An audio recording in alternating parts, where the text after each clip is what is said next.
नमस्कार, हम छी राहुल राय। अपने लोग देख रहा छी मिथिला दर्शन टॉप न्यूज। आजू के साक्षात्कार में हमरा संगे छथि विष्णु पाठक जी, जे दुल्हिन फिल्म के निर्माता छथि।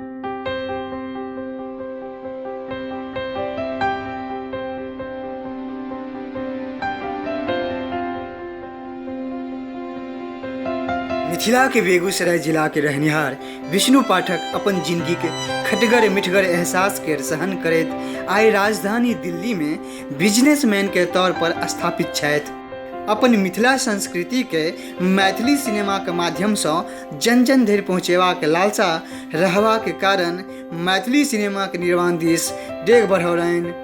हिनक production house Shri Ram Janaki films के बैनर तर एखन धरि 2टा मैथिली सिनेमा के निर्माण भऽ चुकल अछि, जाहि में पहिल छल डमरू उस्ताद आ दोसर अछि दुल्हिन, जे आब रिलीज हेबाक लेल तैयार अछि। मैथिली सिनेमा जगत में प्रवेश करक एकमात्र हिनक उद्देश्य मैथिली फिल्म इंडस्ट्रीज के नव ऊंचाई देनाइ आ एहि माध्यम से मैथिली बेरोजगार युवा लोकनि के रोजगार सृजन करेनाइ अछि।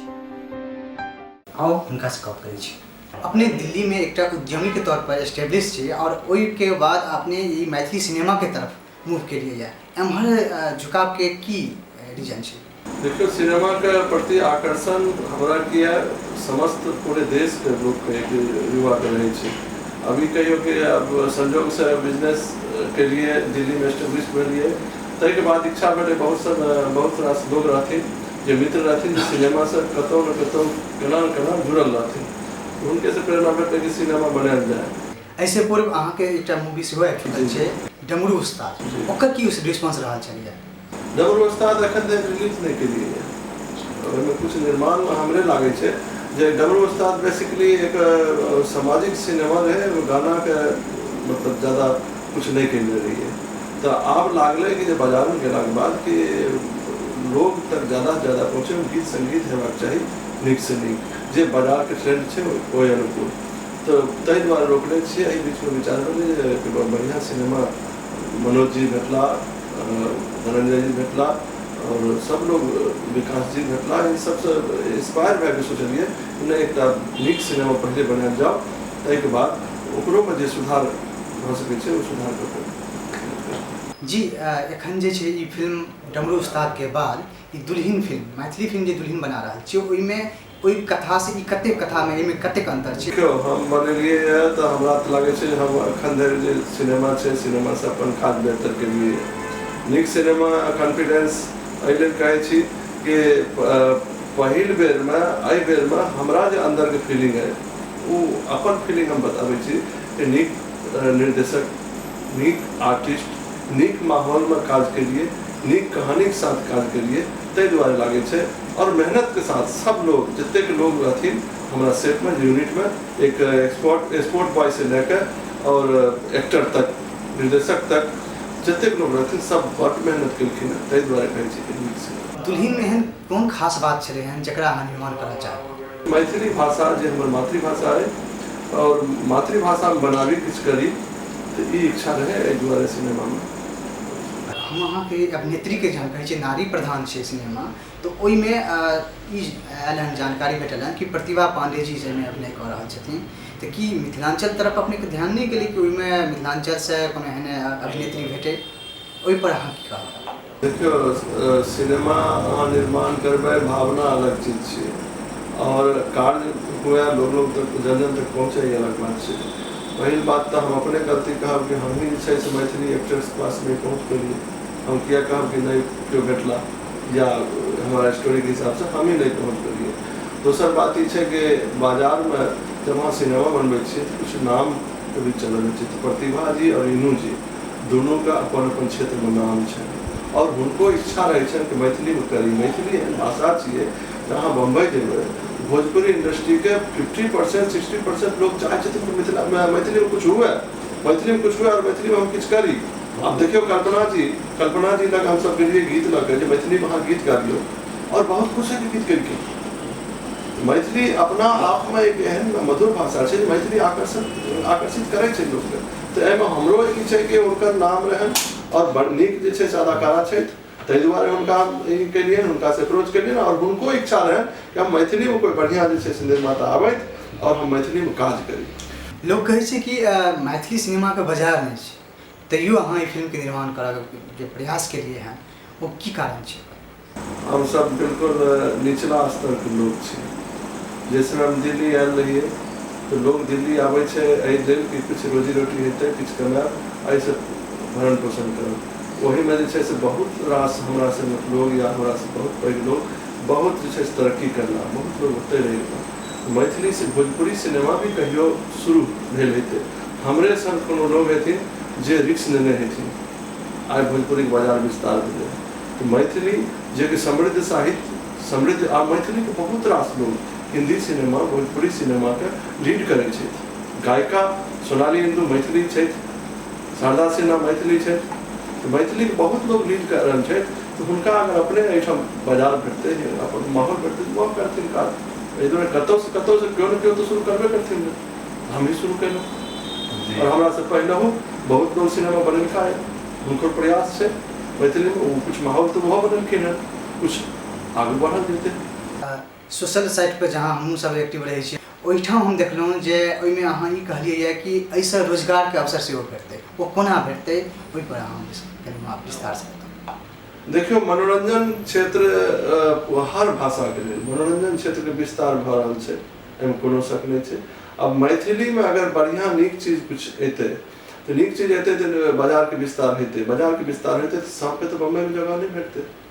जे लोग इस सिनेमा में कोनो न कोनो रूप से हम काज करी, हम कोनो न कोनो रूप से किछु लिखी, तो हुनकर जे छै से जरूर जे छै से साहित्य, संगीत, कहानी सब चीज के जे छै से बड़ा ई हेतै, बाजार बनतै। लाखों लोग के मैथिली भाषा के बिहार में आबादी 4.5 करोड़ लगभग, तक बाद नेपाल छै, बाकी देश में सब मैथिल, ओकर बाद पूरे देश में जते जगह बैसल छथिन। अब सोच लियो एतेक आबादी के मनोरंजन केनाइ, लाखों लोग अपने आप जे छै से ओहिमे संगीत के दुनिया, अब सिनेमा के दुनिया छियै जे स्वांतः सुखाय के चीज छियै। आदमी पाइ कमेबे करै छै एहिमे, लेकिन आदमी के एक ई रहै छै, इच्छा रहै छै कि हमहूँ काश जे छै से पर्दा पर आबी, हमरो लोग आवाज सुने। ताहि दुआरे जे छै से इच्छो पूर्ति हेतै और रोजगार भी हेतै। सबल पक्ष होइ छै म्यूजिक के, संगीत के, और संगीत में धनंजय जी के लेल गेलै, जबकि वो भोजपुरी में काफ़ी प्रसिद्ध छथिन, और हुनका मैथिली में लेबाक की प्रयोजन रहलै? धनंजय जी के संगीत बड़ा हमरा पहले तो बात छै कि हमरा जे चीज नीक लागे तहन वो चीज लग हम अपना समाज के बीच में जेबै। धनंजय जी के संगीत ओना तो भोजपुरी इंडस्ट्री और दुनिया भर में बाजै छै संगीत, तो हम सोचलिए कि ई रत्न के मिथिलांचल में प्रवेश कयल जाओ और मिथिला में जे छै से बहुत बढ़िया हिनकर ई हेतै, बहुत बढ़िया नीक संगीतकार छथिन। मैथिली लोग हुनका कबूल करथिन, मैथिली लोग हुनका आगू आँखि पर बैसेथिन, ई हमरा विश्वास है। आगू भी जे कोई मिथिलांचल में संगीतकार भेटथिन, कहानी के भी डिमांड है। सिनेमा में देखियो कहानी के डिमांड छै कि हम की कह चाहे छियै, एकेटा सिनेमा में सब बात हेतै ने। एहि दुआरे ई चीज छोड़ दियो कि वो भोजपुरी छथिन और मैथिली छथिन, कुछ आदमी जे छै से, लेकिन उनकर नीक संगीत छै। उनकर संगीत मिथिलांचल के समस्त क्षेत्र के, कटिहार से लकर और सीतामढ़ी तक और पटना से लकर मधुबनी तक उनकर संगीत गूंजते बजते, भरोसा रखिए। यूट्यूब पर अपने के जे सिनेमा के एकटा होली के गीत छै वो बहुत पॉपुलर भेलै है, एखन भऽ रहल छै, किया तऽ हमरो कतेक प्रतिक्रिया भेटल है, लेकिन ओहि प्रतिक्रिया में इहो बात उठि के एलै है जे ओहि गीत में भोजपुरी के सुगंध आबि रहल छै, तो ओहि के लेल अहाँ की कहै छी? लेबै पटाई हम 1 2 3, लेबै पटाई हम 1 2 3, अब भौजी के एलै छोटकी बहिन, फिर हाय रे हाय होली है। चलै उतान गोरी, चलै उतान, भेलै सियान गोरी होली में। अब ओना तो हमार बुझबे कि पूरा भोजपुरी संगीत में मैथिली तड़का रहे छै। अहाँ मैथिली संगीत के उठाबियो तो सब अहाँ के, चूँकि अहाँ यहाँ निर्माण नहीं होइ छै, ज़्यादातर नहीं होते रहे, और जो चीज़ है वो मैथिली भोजपुरी एडॉप्ट केलका। आब वह चीज जे छै से वापस भऽ रहल छै। एहिमे कोनो बात नहीं है कि मैथिली भोजपुरी से कोनो इंस्पायर्ड है और दर्शक के या श्रोता के एक चॉइस हो स्वाद हो अहाँ एकदम से एक स्वाद बदल नहीं सकै छियै। स्वाद के अनुसार जे छै से किछु कऽ सकै छियै। तैमे सब गाना होली के साथ साथ जे छै से और सब बहुत मजेदार गीत सब छै। बैगन के बारी में भौजी पड़ल, बैगन के बारी में भौजी पड़ल, भैया के रह गल छुरी पिजाल, अरे हे रे हे रे हे। दुल्हिन के जे निर्देशक छथिन मनोज श्रीपति जी वो मैथिली में कोनो खास ज़्यादा काज नहीं केने छै। हमरा बुझने वो अन्य अन्य भाषा में बहुत काज केने छथिन तो हुनका फिर मैथिली सिनेमा में लेबाक की प्रयोजन छै? टेक्निकली बहुत हमरा साउंड लगला। पहलहू कै भाषा में सिनेमा बनेने रहथिन हुनकर जे हम प्रोफाइल देखलिए और तो वही हिसाब से हमरा लगला कि टेक्निकली जे छै से हम तो ई कहब जे हमरा जे अनुभव है कि मिथिलांचल में बहुत रास लोग निर्देशित करै छै सिनेमा, ओहिमे हमरा लागल कि नीक निर्देशक छथि और हुनकर काज के जे छै से तरीका जे छै से बड़ा शोधल तरीका छै। ताहि दुआरे जे छै से और मैथिल छथि, मिथिलांचल के छथि। सिनेमा मनोरंजन के साधन रहै छै और ओहिमे जे सिनेमा अहाँके दुल्हिन छै ओहिमे मनोरंजन के साधन के लिए की केलिए? देखियो सिनेमा के मूल चीज है जो फाइट हेबाक चाही। पहले बात है कहानी। कहानी वहाँ के मिट्टी के कहानी है, वहाँ के जुड़ल कहानी है। जे क्यों जैता सिनेमा देखे लेल हुनका लागते कि हुनकर गाँव के, हुनकर घर के, हुनकर परिवारक कहानी है। एक तो ई भेलै। दोसर जे छै से सिनेमा के जे छै से आइ काल्हि के वर्ग युवा वर्ग लेल सिनेमा के मार धार बहुत बढ़िया फाइट सीक्वेंस है।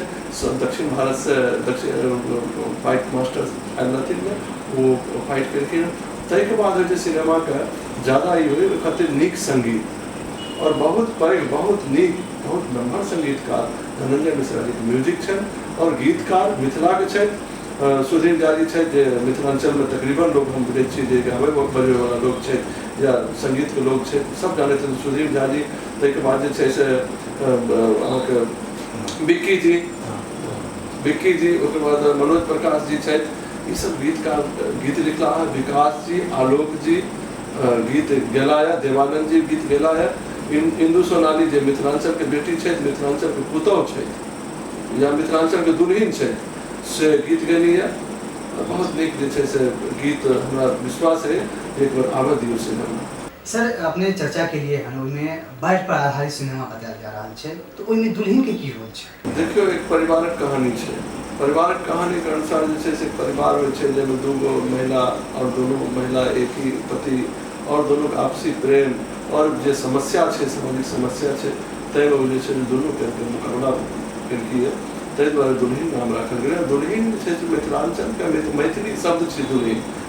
अपना मिथिला में कन्या के दुल्हिन कहल जाइ छै और चूँकि नारी प्रधान छै ताहि दुआरे दुल्हिन छै।